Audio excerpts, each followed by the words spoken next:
Gutter Vision, Gut Entertainment, you know the rules. And you definitely know how the fuck we play, you heard? We're gonna get straight into it. You see the title. I say about roughly maybe 2 weeks ago.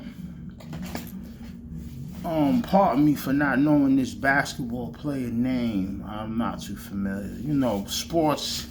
I'm surrounded by sports fans. I work around sports type things, but you know, it's not my thing, man. No disrespect. But I wish I knew the brother's name. But he made a comment, like I said, roughly 2 weeks ago, and he expressed that Jay-Z has a bigger impact than Eminem. Anybody that want to feel that way, you have the right to feel that way. Anybody that disagrees, you have the right to feel that way too. Me, my point say, these are two big dogs of the culture. So instead of being biased and picking a side, let's just break down the facts. Let's deal with facts first. And then we can, anything else is irrelevant, right? Let's deal with the facts. The basketball kid said Jay-Z has a bigger impact than Eminem. 50 Cent decided to chime in, and he's basically disagreeing. So now we got to break down the facts and nothing but the facts, right? Pardon me, I'm rolling up some haze while I talk to y'all, right? Now, before we get into this conversation, the first thing you have to do, you got to separate your emotions. You got to take the emotions out. Leave the emotions behind the door. If you can't do that, you're not built for this conversation. You have to leave the emotions at the door. Your personal feeling and how you feel and all that, you have to leave it at the door, because we're talking only impact. So you gotta be biased, even if you like him or you don't like Eminem. You gotta be biased with Jay-Z, even though if you like Jay-Z or you don't like Jay-Z. But like I said, we're gonna get into it at Gut Entertainment. You know the rules, you know how the fuck we play. We getting right straight into it. Let's talk about their careers. Let's talk about the albums that they put out. Impact is the key word, remember. Okay. We're going to strictly talk about albums. Reasonable Doubt. That album came out in 1996. I remember what it did in New York City. I was back and forth from New York and other places at that time. But I remember being in New York City, the impact that album took. The streets was feeling that. The streets was very, very, very, very excited about that. Can I Live? A lot of people was singing that. A lot of people in the hood was chanting that. You know what I'm saying? Some people consider that album a classic. That album had a lot of things that people could relate to. Was the impact big? New York felt it. I remember the album debuting at something like 53 or some type of numbers like that. It wasn't number one though. It wasn't number one. The year of 1996, who was really taking over the year of 1996? Let's go by. We don't even gotta think heavy. Everybody knows that 1996, who year that was. It was Tupac. All Eyes on Me sold about 7 to 10 million records. So at the time, Reasonable Doubt only went gold.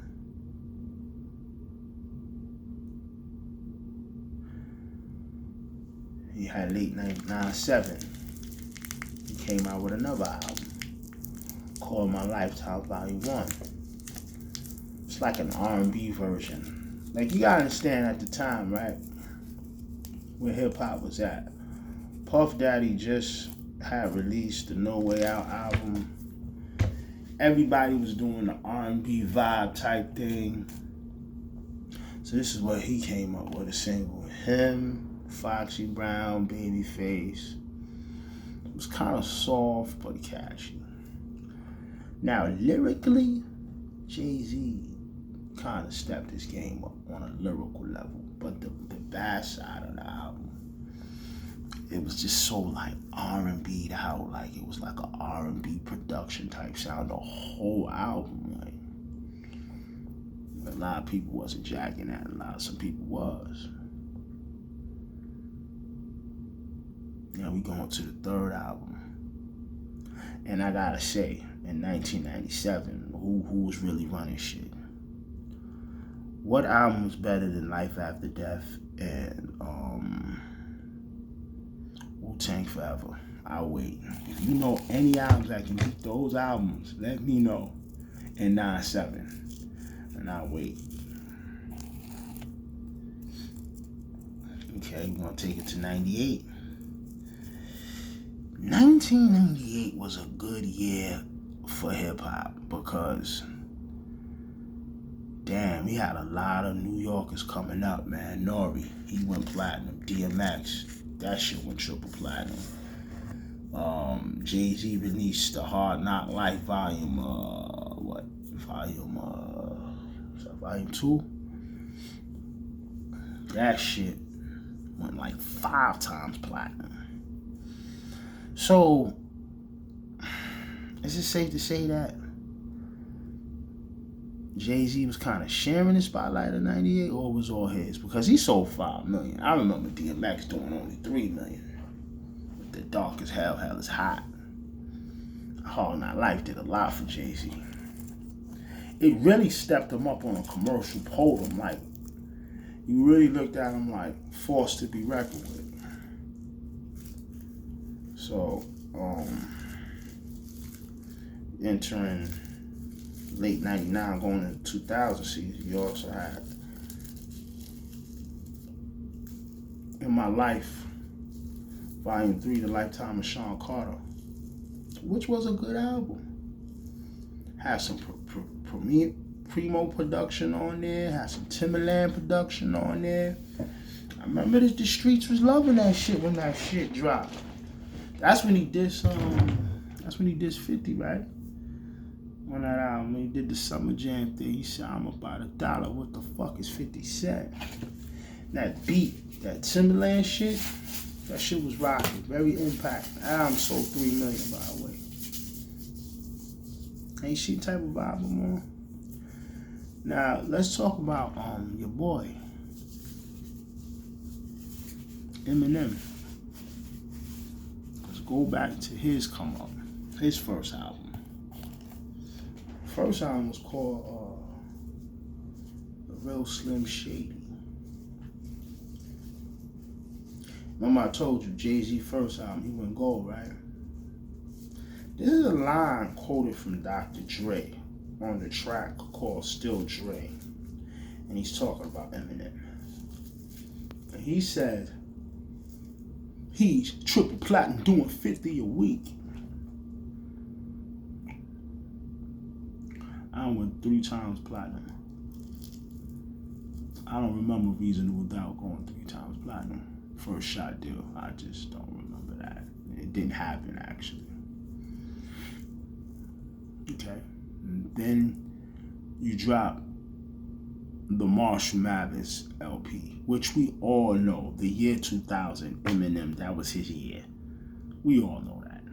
Ain't no denying that. There's no denying that. Album did 10 million. Then he came back around next go round In 2002, he dropped the Eminem show. That went 10 times platinum. And at the same time when that week dropped, he signed 50 Cent. We already know the numbers what 50 Cent did in 2003. I'm damn near like 13 million today.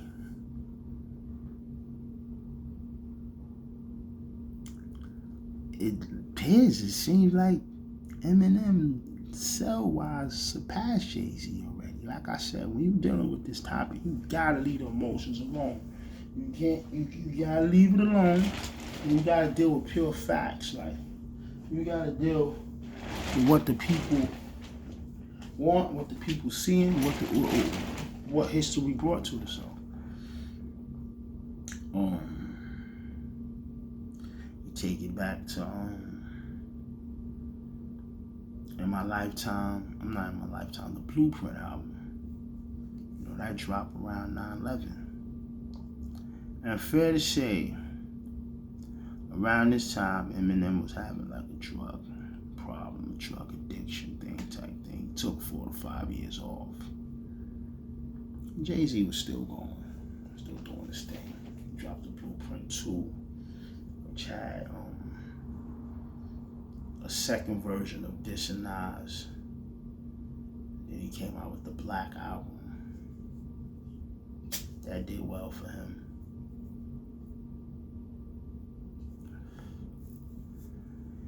And he so-called retired because, you know, he was doing the Def Jam Promise, Def Jam president type thing. He took some time off.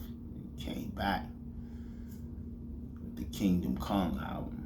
Now, this is one of Jay-Z's weakest albums out of his catalog.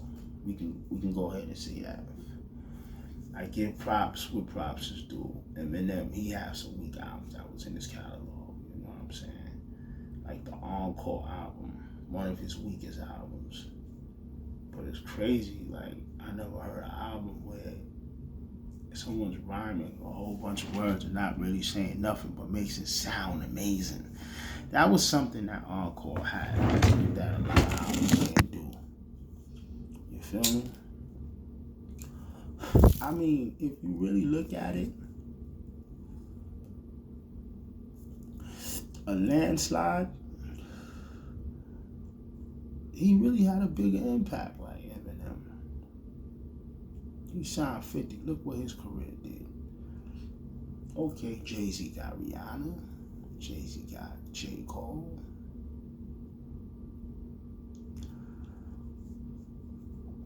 It can go either way. But I'ma just be letting you know, it appears to me that Eminem got a way bigger impact than Jay-Z. A lot of people gonna disagree. I'm looking at the record sales. I'm looking at the MTV shit back in the day, the performance. I mean, what the nigga get paid to do a show, all types of impacts this brother has brought towards the table. Also Jay-Z too, so, you know, leave a comment. Leave a, just speak your mind. Tell me how you feel about it. Like I said, when you're dealing with a topic like this, you got to leave the emotions to the door. We only want to deal with the facts. Got a vision, got entertainment, you know the rules. Definitely know how the fuck we play. Stay tuned, y'all.